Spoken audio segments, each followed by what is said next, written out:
Hey everybody, welcome to the channel. Today I'm going to show you how we made an extraordinary coffee from scratch, inspired by the famous Kopi Luwak. So what is Kopi Luwak? Well, Kopi Luwak is an Indonesian coffee that has a very unusual method of processing. It all starts with the Asian palm civet, or the luwak. This animal cherry picks the coffee plant and eats nothing but the choicest, ripest berries. After a day or two, the civet leaves behind its excrement with undigested coffee beans. Eventually, once enough are picked, these beans are washed, dried in beds, roasted to perfection, leaving you with a steamy cup of delicious coffee. Cat poop not included. Kopi Luwak is one of the world's most expensive coffees, partially because of its limited availability, but also because of what actually happens when the civet eats the coffee cherry. As the bean is being digested, it's undergoing an enzymatic process known as proteolysis, where the proteins are being converted into amino acids, and all the while, it's being fermented by the natural gut bacteria of the civet cat. This produces a coffee bean that's, well, for a lack of a better way to put it, enhanced. Better flavor development, better aroma, and today, we're going to try to duplicate this process without the Asian palm civet and without the poop. So I was fortunate enough to visit a local award-winning coffee plantation, Elida Estates, and they let me cherry pick their coffee trees, and that's what we're going to be working with.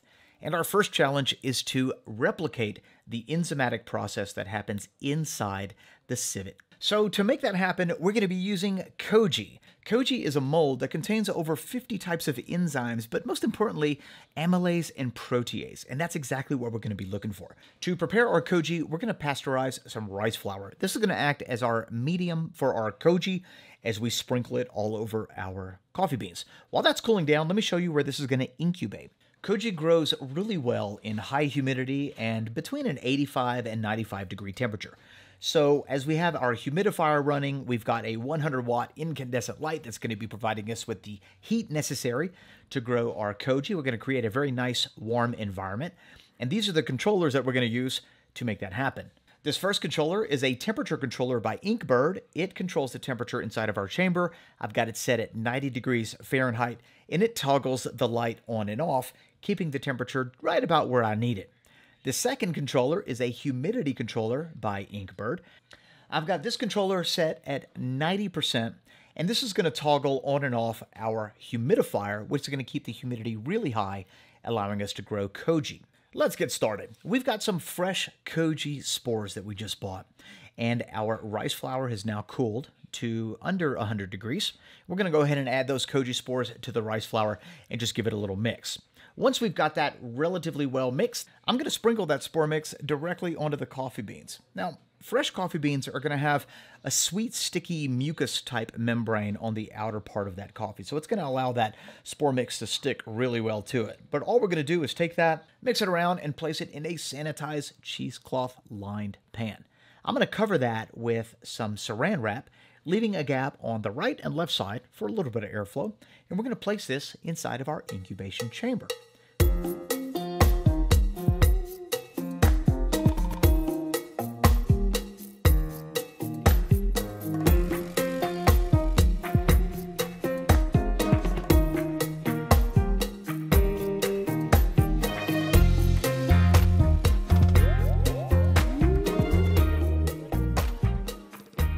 After 60 hours of incubation, this is what our mold-covered Koji coffee now looks like, and it smells incredible. If you're familiar with Koji mold, you know it's going to have an earthy smell, a florally element to it, and as I start to break it up, it kind of also looks like the Kopi Luwak excrement.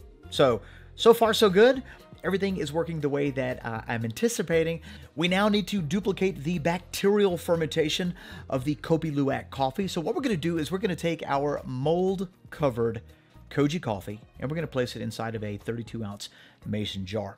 I'm going to be adding a liquid that is rich in lactic acid-producing bacteria. We've got a little sauerkraut juice, a little kefir whey that's going into this, and this is going to have a lot of gut-friendly bacteria that's going to anaerobically ferment our coffee beans. So all we have to do to finish this process is place an airlock directly on top of that mason jar, fill it up with water, and close it off. I'm going to ferment this for somewhere between 36 and 72 hours. And when it's finished fermenting, we're just going to go ahead and wash off our coffee beans. Right now it's coated in mold, rice flour, all kinds of really good stuff. And what we want to be left with is nothing but the bean itself. And it's going to have a slight parchment with an outer shell. We're going to get rid of that later. But this is what we're looking for at this stage.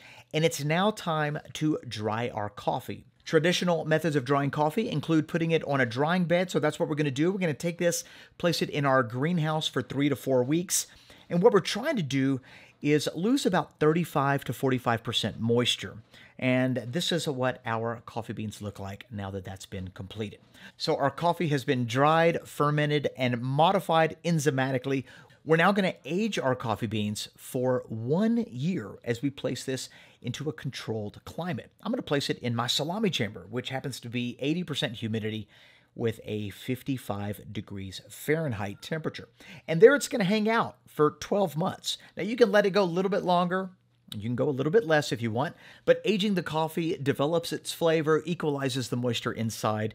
And this is why it's so important to dry coffee properly, because if it's not dried properly during the aging process, you can get a lot of really bad mold growth. But as you can see, 12 months later, our coffee looks absolutely beautiful.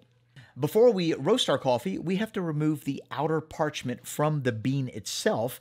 And this is a relatively painstaking, laborious process, but thankfully, a friend of ours happens to have a parchment remover. So we're going to place our coffee beans into that parchment remover, and all it's doing is it's tossing and turning and grinding that parchment away. And this is what we're going to be left with. A coffee bean with about 90% of its parchment removed. As you can see, there is still some parchment on our coffee bean, so we're going to have to remove that manually before we roast it. And I'm also going to discard any broken pieces, as those could easily burn, ruining what could be potentially an exquisite cup of coffee. Once our parchment has been removed, it's now time to roast our coffee beans. And we're going to be using the Omo extra large capacity air fryer because it has a really cool rotating basket. We're going to set this to 400 degrees Fahrenheit, and I'm going to preheat it for about 30 minutes before I place my green coffee beans inside of it to roast. And what I'm looking for this particular coffee is a medium roast.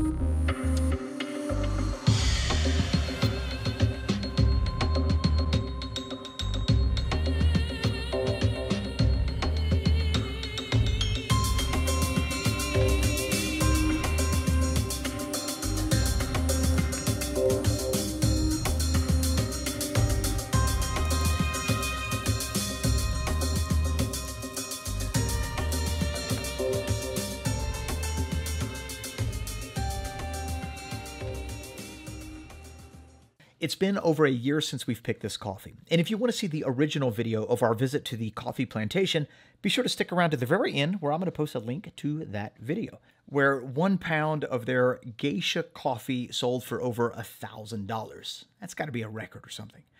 So we're now going to brew up a cup.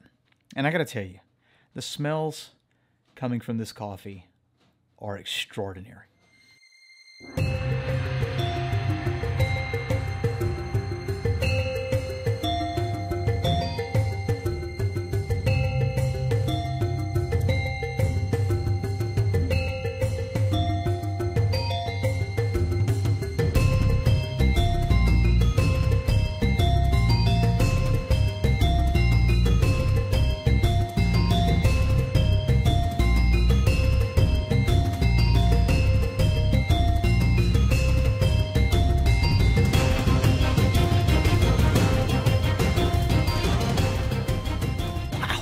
This coffee is incredible. Let me give some to Cecilia. Very difficult to describe. Florally like jasmine flowers, tamarindo, hints of chocolate, caramel, and toffee. This coffee has no bitterness whatsoever. Strangely enough, it's slightly sweet as I'm drinking it black. It's very, very aromatic and a little earthy. I gotta say, this imitation Kopi Luwak, this Koji coffee, was single-handedly the best cup of coffee I've ever drank. I'd consider this a success. Thanks for watching. If you got any questions, let me know in the comment section. And if you're new to our channel, we'd like to say welcome. Don't forget to subscribe, like, comment, and share. We'll see you in the next one.